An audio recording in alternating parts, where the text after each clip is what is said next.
Comandante de la Aviación Nacional Bolivariana, participó en la rebelión cívico-militar del 27 de noviembre de 1992, constituyente en el proceso electoral de 1999.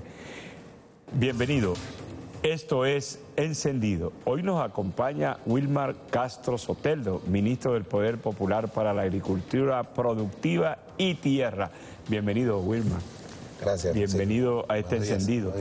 Antes de comenzar la conversación con Wilmar, queremos traer un video porque hay una situación que se está generando en el país que nos llama mucho a la preocupación. Ayer en la carretera o en la vía que va de Cabudare, en Lara, la vía que comunica el Estado portugués a Carigua, a Araure, a esa tierra de Wilmar Castro Soteldo, se presentó esta situación. Veamos este video. 1, 2, 3. Buenas tardes. Ante todo, somos la resistencia del Estado Lara. Este video es un comunicado para desmentir lo que se está diciendo en las redes sociales. No hemos secuestrado a ningún chofer. Los choferes de las gandolas que ven aquí atrás están totalmente íntegros, se les ha dado la atención que merecen, se están tratando como ciudadanos. Lo único que estamos exigiendo, señores, es la liberación de los 141 estudiantes presos durante las últimas manifestaciones. No vamos a negociar ningún otro punto, solamente entregaremos estos vehículos que ven aquí en la parte trasera hasta que veamos los 141 estudiantes aquí. No queremos papeles, no queremos firmar nada, no queremos hablar con nadie. Cuando estén los estudiantes, nosotros entregamos el transporte. Eso es todo. Luego vino la quema de la gandola y se convierten de dirigentes estudiantiles a colectivos. Es como una metamorfosis del individuo que es dirigente estudiantil, y vamos a ver los tweets que colocan ellos mismos, donde primero se llaman, ahí están en pantalla, primero se llaman, lo tenemos aquí atrás, que podemos ver, manifestantes exigen que liberen a los detenidos y entreguen las gandolas, Este es el primer tuit. Y el otro luego, ellos mismos empiezan a calificar que los que quemaron la gandola son colectivos. La tergiversación, todo esto. Wilmar, ¿qué opinión te merece sobre todo esta situación que se genera hacia tu Estado portugués? Bueno, yo creo que primero hay que referirse a la metamorfosis de Kafka ahí en esta escena de terrorismo vulgar y de fascismo vulgar que pretenden algunos grupos desadaptados del país imponerle a la voluntad del pueblo, ¿no? Esto demuestra una de las premisas que el Papa Francisco señalaba recientemente hacia los factores de oposición que definitivamente no logran conjugar, unir sus fuerzas de lucha para llevar adelante el reclamo y las exigencias que quieren realmente para el país, ¿no? No tienen control de un monstruo que ellos mismos crearon. Y que allí se palpa, Francisco, claramente la vulgaridad de la mentira, la vulgaridad de lo que han querido ellos endilgarnos a nosotros como fuerzas revolucionarias, y que realmente son ellos los que tradicionalmente han hecho este tipo de actos de violencia, de fascismo, de negación del otro, porque eso no es otra cosa que la negación del otro. Nos están negando a nosotros, que nos creen idiotas, porque vamos a asumir que eso que ellos están expresando allí es la verdad de sus luchas. Y claramente se ve que allí lo que están exigiendo es que la violencia se imponga como forma de lucha política en el país, y que se dejen a un lado los contenidos de estos textos, los contenidos de estos libros, los contenidos de esta hermosa constitución, como no existe en el mundo una constitución que permita dirimir todo problema que se plantee en el país por la vía pacífica. Ahora, ellos quieren que liberen a los estudiantes, quieren impunidad. Muchos de estos individuos están involucrados en hechos sumamente violentos en el Estado Lara, con complicidad del gobernador del Estado, Henrique Falcón, quien ayer solo hacía mutis a la relación de que las gandolas estaban trancando el tráfico, esto, pero no actuaba tampoco en relación a combatir el terrorismo.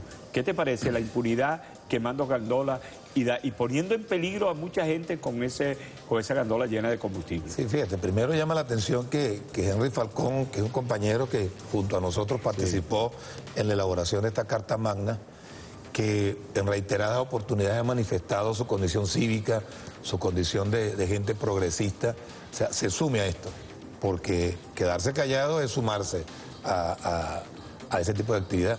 Y uno pudiera presumir que hasta complicidad hay allí con apoyo logístico, ideológico, etcétera, ¿no? Y entonces después quieren aparecer con su cara de santurrones en el escenario político. Yo creo que es una grandísima irresponsabilidad, en primer lugar, el no tomar acciones como gobernador del Estado, que tiene una policía bajo su mando, que tiene una fuerza de seguridad a su mando, que tiene un equipo de seguridad ciudadana que yo particularmente lo conocí porque con él interactuamos en muchas oportunidades para hacer trabajos conjuntos en pro de la tranquilidad de Lara y de Portuguesa en un momento determinado. Llama la atención que ahora haya dado ese vuelco tan radical, más allá de que haya... metamorfosis. Otra metamorfosis. Yo creo que aquí habría que traerse esa obra de Kafka para compartirlas con los sectores de la oposición y bueno, y nosotros también refrescarnos, ¿no? Para poder entender estos fenómenos que pasan en el seno de las fuerzas de oposición del país. Guardias Nacionales heridos, disparando gente. Hoy en Últimas Noticias sale una foto de un individuo con pistola en mano disparándole a los cuerpos policiales. Hay gente herida, tirando objetos y disparos de los edificios. Todo este odio, toda esta situación que se ha generado, ¿cómo la vislumbra? Mira, yo creo que pasaron una etapa de irracionalidad profunda, si es que la irracionalidad puede tener etapas progresivas, ¿no? Porque yo soy de los que creo que el conflicto per se es un acto irracional, ¿no? Aunque muchos sostienen que tiene su estructura, tiene su racionalidad, pero este tipo de conflicto, Fraso, definitivamente desborda la irracionalidad, la desborda. O sea, es una etapa superior de la irracionalidad. Y cuando tú te pones a evaluar los hechos de violencia, no solo es el hecho de violencia como tal, de la agresión, sino la forma y los objetos tan oprobiosos que allí utilizan, ¿no? Las armas que allí utilizan. O sea, es un hecho que nunca en la historia política de Venezuela, ni siquiera cuando el decreto de guerra a muerte de Bolívar, que tuvo que hacerlo por la contingencia política que en ese momento se vivía, y en aquellas épocas cuando enfrentábamos un imperio. Yo creo que en esa época no se presentaron hechos de violencia tan repudiables como los que últimamente estamos viviendo, producto en primer lugar de un odio estructural que han intentado sembrar en nuestro pueblo y que lamentablemente algunos actores de la sociedad lo han asumido como tal, y segundo, producto de su enorme incapacidad de poder enfrentar por las vías civilizadas una solución política en un país. Fíjate, en los últimos días esa metamorfosis ha sido tan fuerte que hemos visto árboles derribados en la calle. Ayer había una foto donde estaban sentados con un tronco de un árbol allí en la avenida, cerca del distribuidor de Altamira. Toda esta situación, a una amiga, Verónica Díaz Jun, la oposición fue y le mató sus gatos como respuesta a todo esto. ¿Cómo mirar esto que ya los objetivos, además humanos, son las propiedades, los bienes del Estado, como ha sucedido en los últimos días con la quema de la Torre Británica y todo esto? ¿Cómo mirar esto? Mira, es el desborde de la condición fascista, ¿no? de los seres humanos, que se expresó durante la Segunda Guerra Mundial a mediados del siglo XX, y que ellos anunciaron por las redes también que venía esa etapa, la noche de los cuchillos largos, algo parecido pues a lo que hizo Hitler contra los judíos en aquella época que no vale la pena recordar, ¿no? Y allí el único objetivo, Fraso, que tienen estos actores del terror es eso: sembrar terror, sembrar miedo. El miedo es una etapa incipiente para mermar la voluntad del individuo, y el terror para arrodillarte. Yo creo que es lo que están persiguiendo. Y yo insisto en que pareciera una manifestación clara de incapacidad de poder enfrentar, te repito, la lucha política en este escenario. en el escenario del debate, en el escenario del soporte de las ideas, en el escenario de la presentación de un proyecto alternativo, en el escenario de una propuesta de esquema, de dirimir problemas. O sea, creo que hay incapacidad.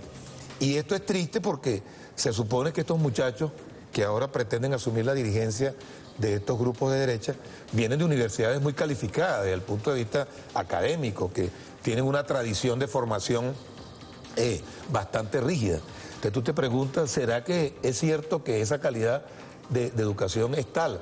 ¿O es que definitivamente nosotros entramos en una especie de generación perdida que ahora pretende asumir el control político del país? ¿No? Son preguntas que sería interesante debatirlas, especialmente con los sectores de la clase media, que es a quien más afectan, es a quien más golpean.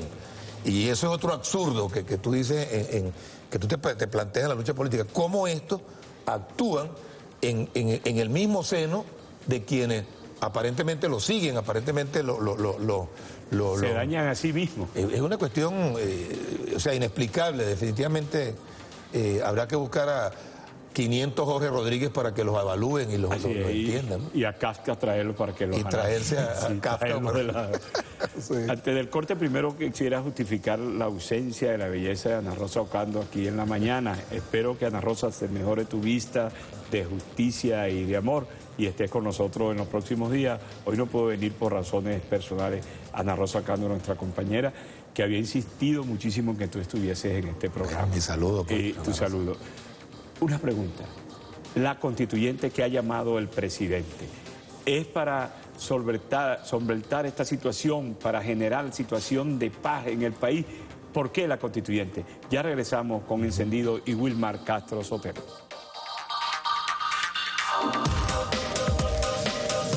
Chávez dijo, bueno, vamos a consultar al pueblo si quiere un proceso popular constituyente. Y así se hizo. Apenas llegó el comandante Chávez y se juramentó el 2 de febrero de 1999 en esta misma sala, firmó el decreto cumpliendo su promesa electoral principal, donde convocó a referéndum al pueblo venezolano para preguntarle si quería una Asamblea Nacional Constituyente que transformara el Estado y creara una nueva Constitución.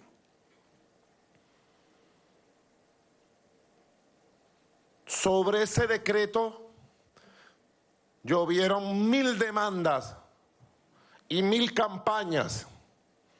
Si ustedes tuvieran la paciencia, Ernesto Villegas, que es curucuteador de hemeroteca, pudiéramos sacar, mira, declaraciones de los mismos.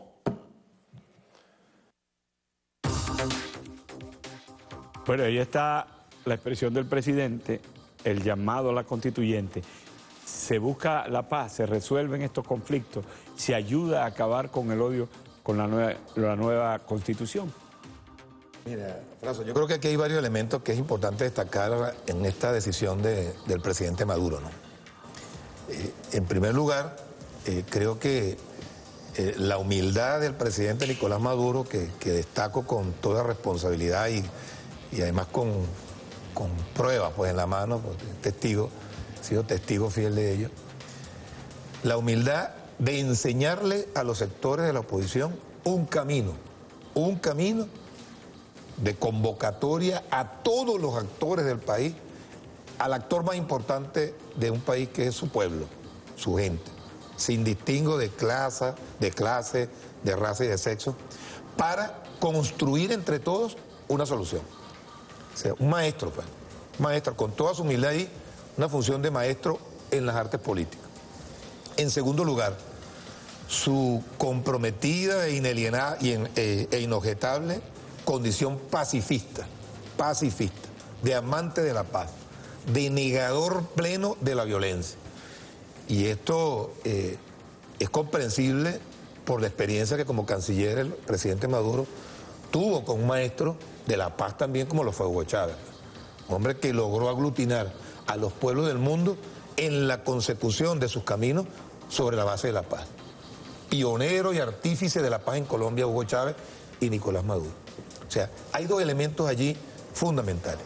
En tercer lugar, Fraso, es la oportunidad de potenciar este instrumento poderoso, activar uno de los tantos mecanismos que ella misma contempla para procurar la solución de los problemas del país y para avanzar, que es un elemento muy importante que Nicolás dice allí en la exposición cuando firma el decreto, para avanzar hacia el futuro, fortaleciendo esta Constitución. O sea que allí el presidente Maduro le está mandando no solo un mensaje a las fuerzas que no nos acompañan a nosotros en este proyecto político, desde el punto de vista ideológico, sino que también le está mandando un mensaje a quienes nos acompañan en el proyecto político, pero que de alguna manera han tenido diferencias de enfoque con el presidente Maduro en la consecución de este proyecto. Y yo creo que ese es un elemento que nosotros, en el marco, porque es importante tener claro el contexto en el cual se toma esta decisión, que es un contexto donde definitivamente la frontera para desbordar la violencia irracional era prácticamente ya un hecho. Estas escaramuzas que hacen estos muchachos que tú presentaste en el video, bueno, es parte de esa expresión. Grupos foquistas, ahí en porciones muy pequeñas, tú te puedes visualizar allí 10, 20 muchachos que pretenden imponerle a todo un país, a 31 millones de venezolanos, una agenda de violencia. Este es el camino. Ante esa irracionalidad, el espacio para poner a prueba esa racionalidad. Quieren banalizar esta decisión, Fraso, en el hecho de que esto va a resolver el tema de la comida, esto va a resolver el tema de la salud. Por supuesto que es un camino para resolverlo, pero eso es paralelo, ¿Y por qué no se preguntan los otros? Quemando gandolas, quemando centros maternos infantiles, impidiendo el paso de los transportistas para llevar la comida, para llevar a las enfermeras hacia los centros de salud, para llevar a los trabajadores a su centro de trabajo. ¿Vamos a resolver los problemas? Indiscutiblemente que no. En la guerra que le impuso Estados Unidos a Siria, ¿está resolviendo los problemas de Siria? No, no es la violencia, definitivamente. La violencia engendra violencia. Este es el camino. Ahora, este es el camino. Con esta constituyente mata el legado de Chávez, desaparece la constitución de Chávez, pasa la Quinta República y nace la Sexta República.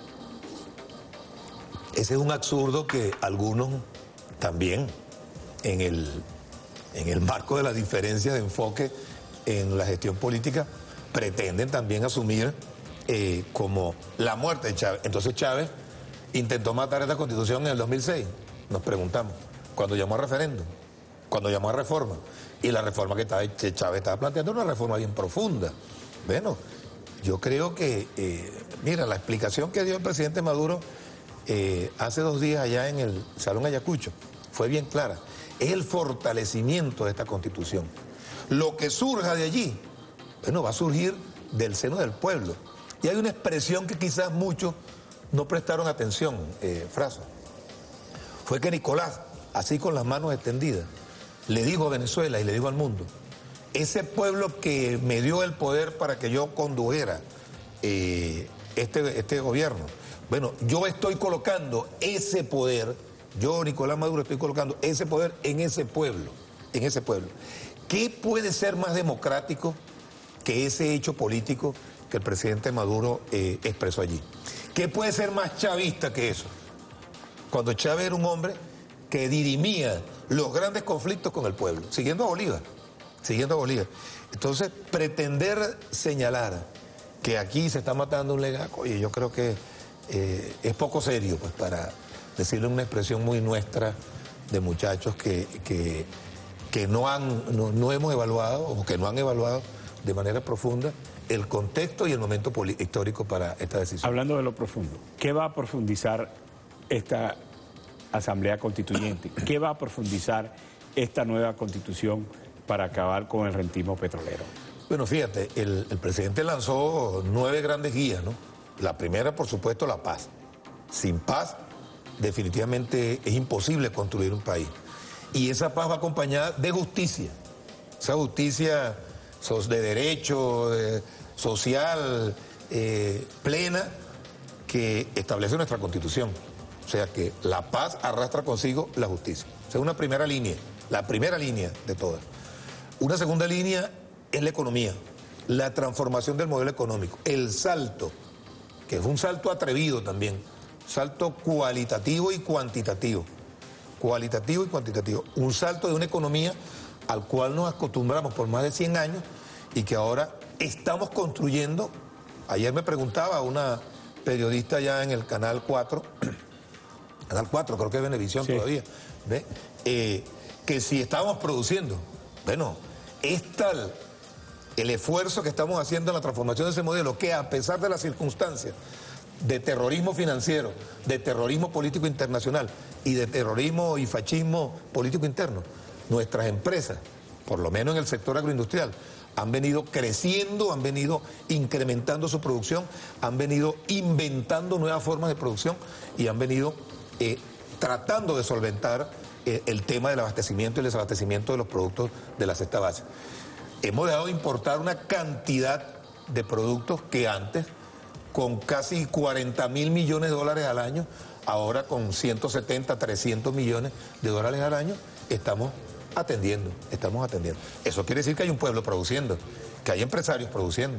Y una prueba de ello, Fraso, la vimos en la Expoferia Venezuela Potencia y la vamos a ver, Dios mediante, mañana en la apertura de la Feria Venezuela Producción Soberana, que en el marco de la gran misión Abastecimiento Soberano, el presidente va a inaugurar. Es decir, hay un camino andado ya como una base para avanzar en la transformación del modelo productivo. Y quizás, Fraso, esta sea la oportunidad para hacer realidad ese sueño de Chávez, que sembró todo el país de hierros, de maquinaria, de equipos, en Oriente, en Occidente, en el sur, en el norte, en la región costera, poner esos hierros a funcionar en un 100%. Hemos visto 3 puntos de lo que planteó el presidente. Los otros, para llegar al noveno, tienen que ver esencialmente lo económico. ¿Cómo es la mayor participación? El presidente hablaba de la presencia de la gente que trabaja en el campo, de la presencia de los jóvenes, de la presencia de las mujeres y de presencias importantes de la clase obrera que no estuvieron en la otra constitución. Yo creo que, bueno, parte de esa iniciativa tiene que ver con el carácter sectorial y territorial que el presidente le da a la constituyente.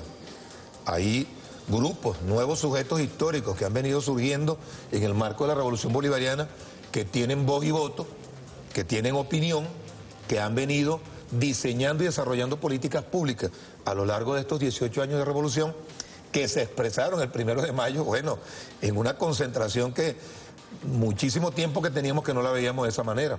Trabajadores y trabajadoras, que es injusto plantearse que no tengan una voz protagónica en la constituyente, bueno, como la tuvimos nosotros, pues en el momento que nos tocó de una manera inédita conformar aquel grupo de 100 y tantos constituyentistas que allí participamos y prácticamente era muy pírrica la participación de los sectores que para entonces, bueno, ¿cuánto costó que los indígenas pudieran participar allí? ¿Cuánta reacción hubo de sectores, incluso nuestros, que no querían la participación de los grupos indígenas de nuestro país?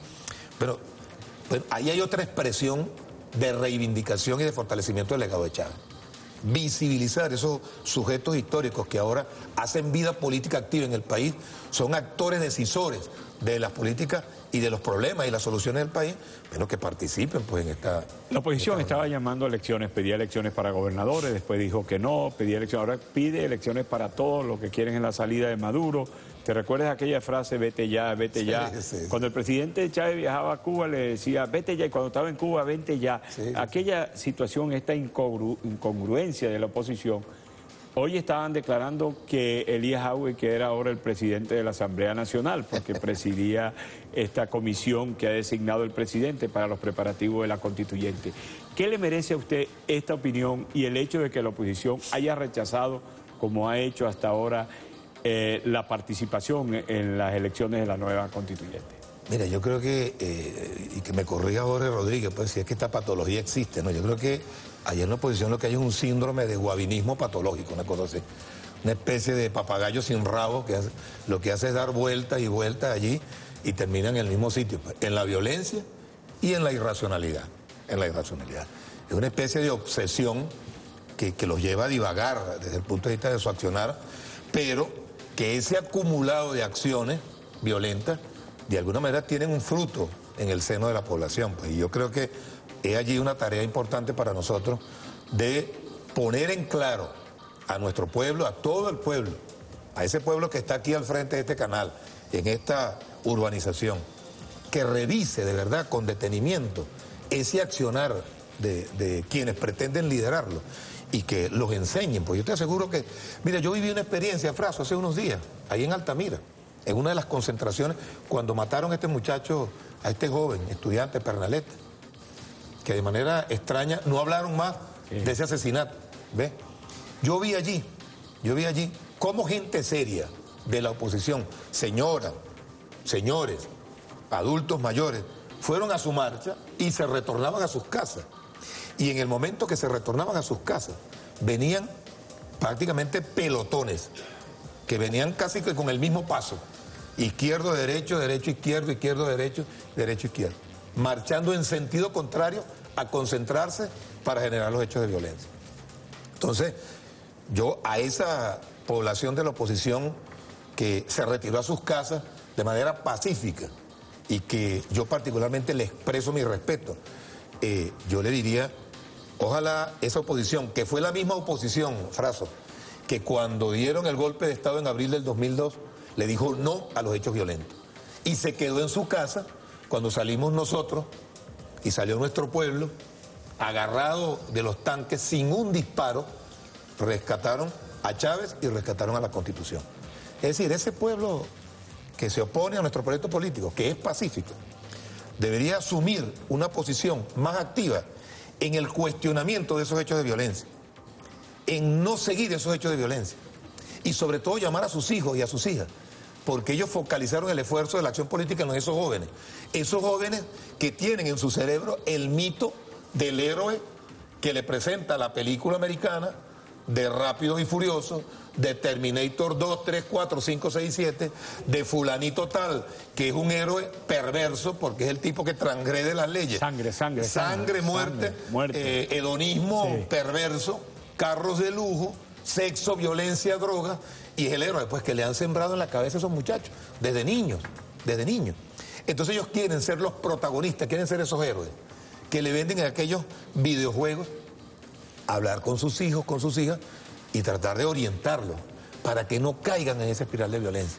Esa espiral de violencia, con toda seguridad, Fraso, va acompañada de psicotrópicos, de drogas, de alcohol, de prácticas inadecuadas de conducta, de hechos perversos. Y yo creo que nadie querrá tener en su familia, pues, eso que pasó, que vimos allí en esos videos cuando asesinaron a este joven, que bueno, cómo lo llevaban, caray, cómo lo dejaron allí, cómo lo dejaron y lo abandonaron. Fíjate, ya ese hecho tan falto de todo, ¿no?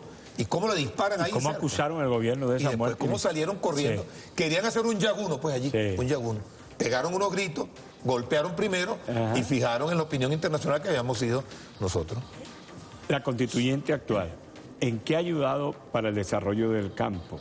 Usted, sus pasiones, que son la aviación, su pasión, que es la agricultura, ¿y en qué va a ayudar esta nueva constitución? Al regreso para hablar de ese aporte económico a la agricultura y al campo en la nueva constitución. Ya regresamos con Encendidos.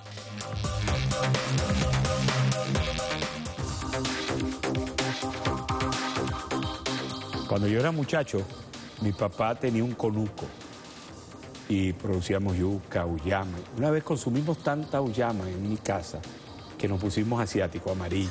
La dio ictericia ahí. Sí, una ictericia. Producíamos auyama. El campo era vital.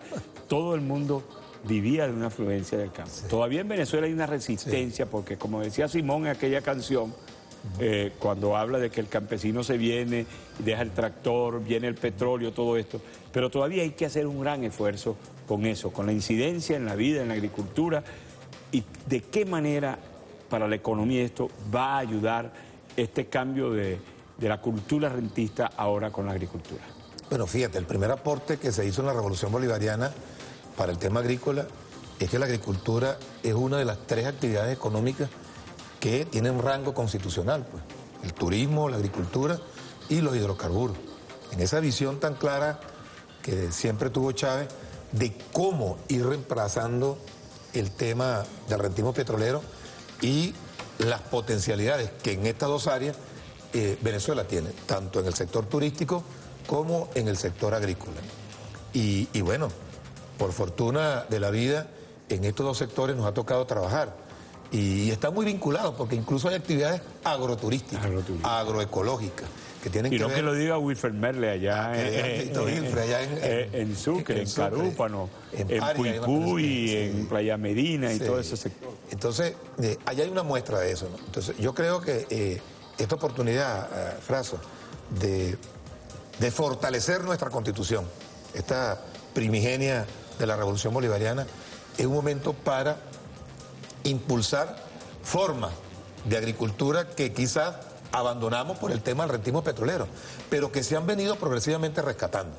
Fíjate, nosotros estamos iniciando, lo iniciamos con el general Francisco Visconti, el tema del rescate del conuco. Le hemos llamado el conuco tecnificado. A lo mejor un término medio ecléctico, ahí medio extraño, pero no es otra cosa que retomar esas prácticas ancestrales, mejorar esas prácticas, pues con toda seguridad, con el uso de las tecnologías, hacerlas pertinentes en el hecho agrícola. Lo vimos recientemente allá en Carayaca, como la señora Eduvigi Arellano tenía un conuco allí con cintas de riego, por ejemplo, ¿verdad? Y allí produce, cebollín,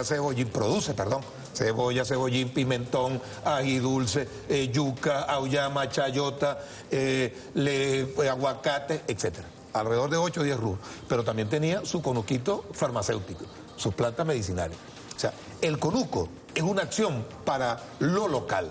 O sea, esas prácticas de la agricultura en pequeña escala son prácticas que son tendencia en el mundo actual, por lo que ahora han venido descubriendo de la enorme dependencia de tecnologías importadas en todos los países y especialmente del uso de agroquímicos que han venido deteriorando los suelos. Ese deterioro de los suelos, para revertirlo, el esquema es el conuco o la práctica agroecológica en extensiones un poco más grandes. ¿Entrará el conuco en la nueva Constitución?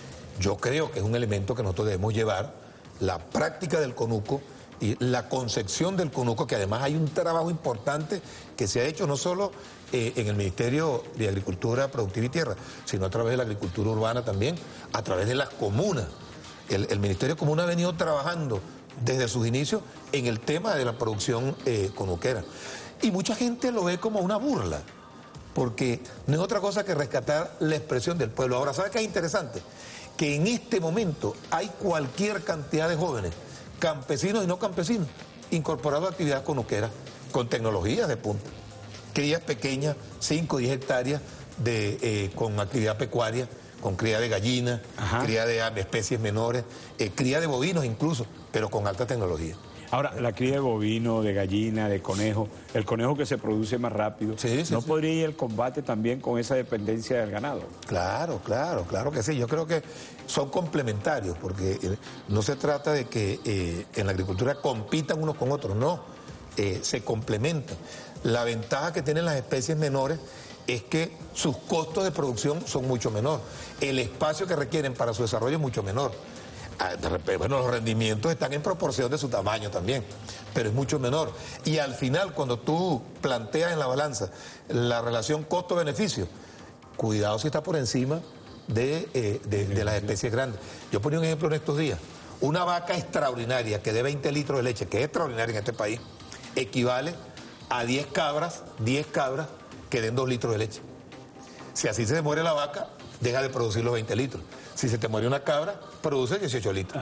¿Me entiendes? Entonces, es allí para la reflexión solamente. Y el costo de alimentación, con lo que come esa vaca, comen las 10 cabras. Una vaca que de 20 litros se come 40 kilos de comida diaria. La cabrita se come así, mucho, 4 kilos.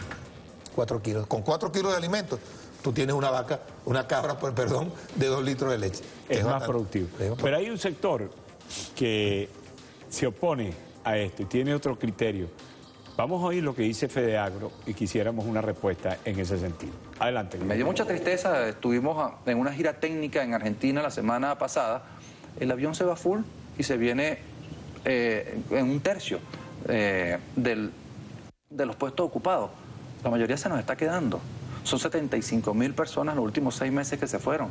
Y cuando hablas con ellos, notas esa preocupación.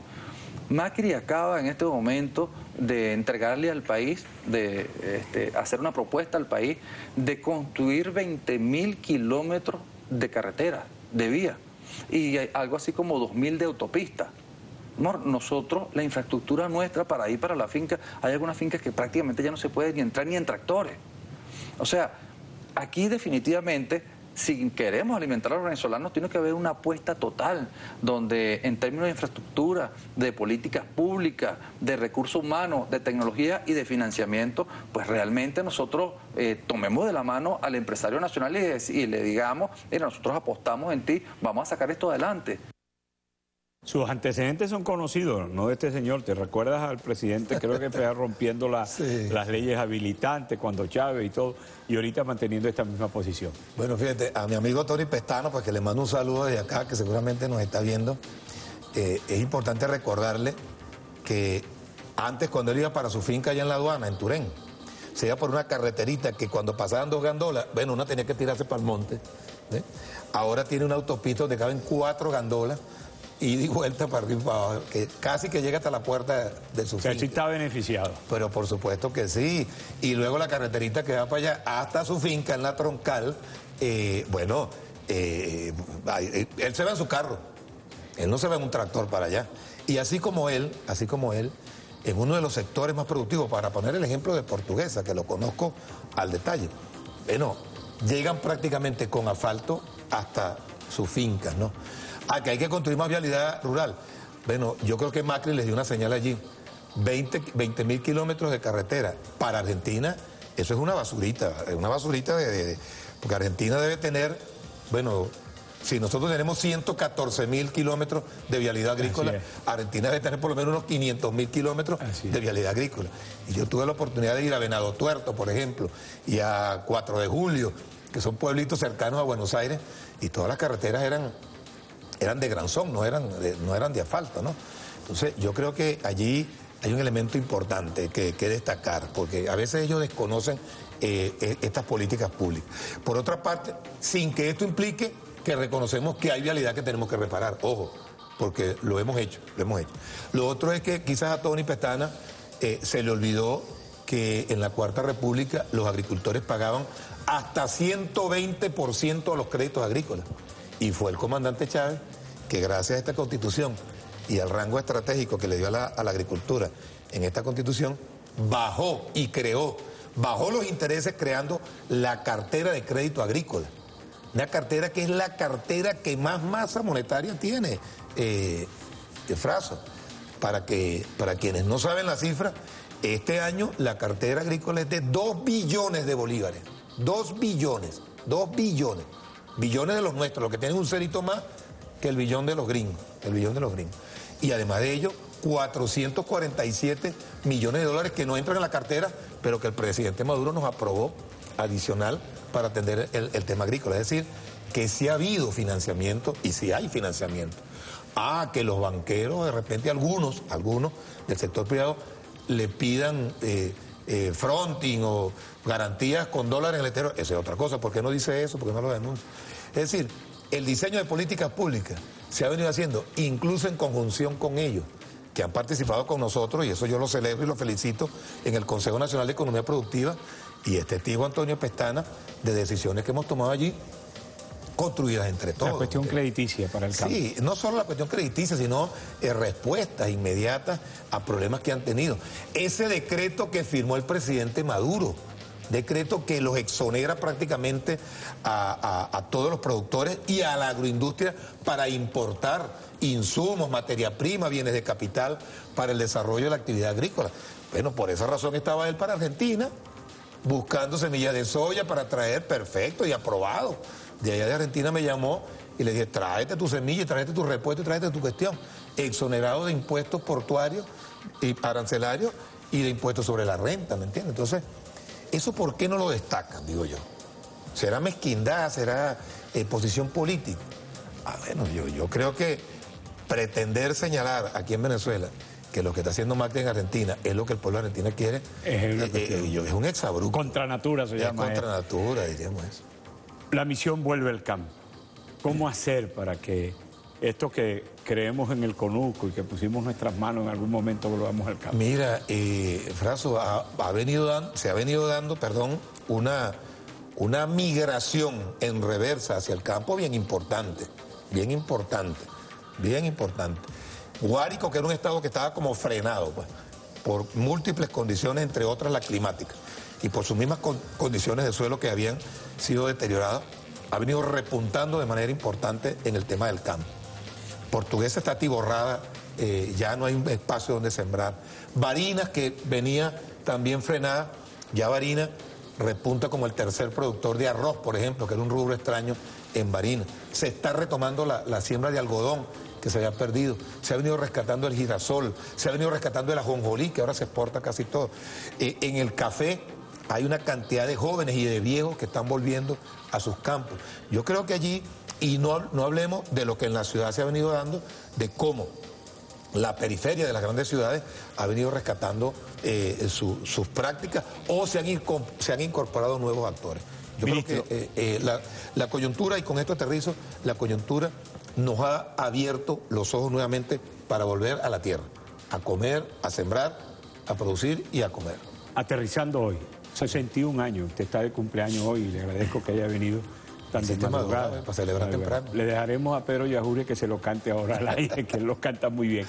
Ministro, en 61 años, ¿qué es para usted este momento en su vida y qué fue para usted el 27 de noviembre?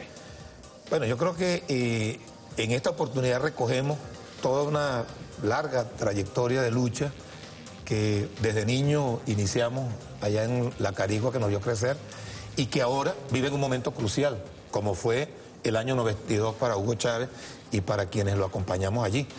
Un momento crucial que ahora, desde el seno del gobierno, nos obliga a repensarnos y nos obliga a estimularnos y a motivarnos mucho más para profundizar esas luchas que nunca terminarán, pero que asumen nuevos estadios.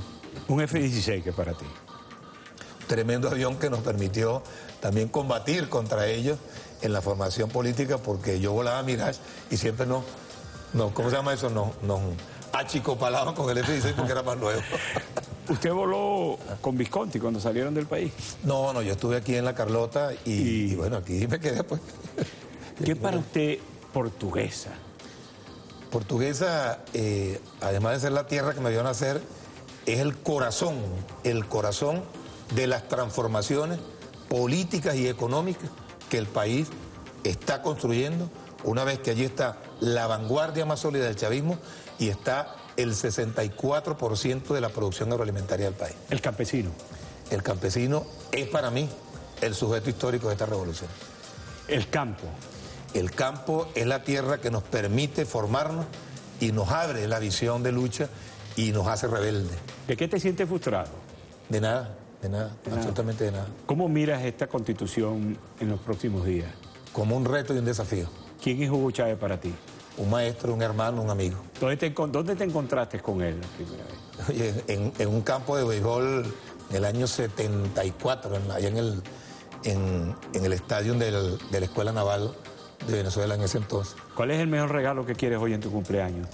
La paz de Venezuela y la profundización de nuestra revolución. La esperanza, ¿qué es para ti? La revolución bolivariana. Es la esperanza de Venezuela y de los pueblos del continente.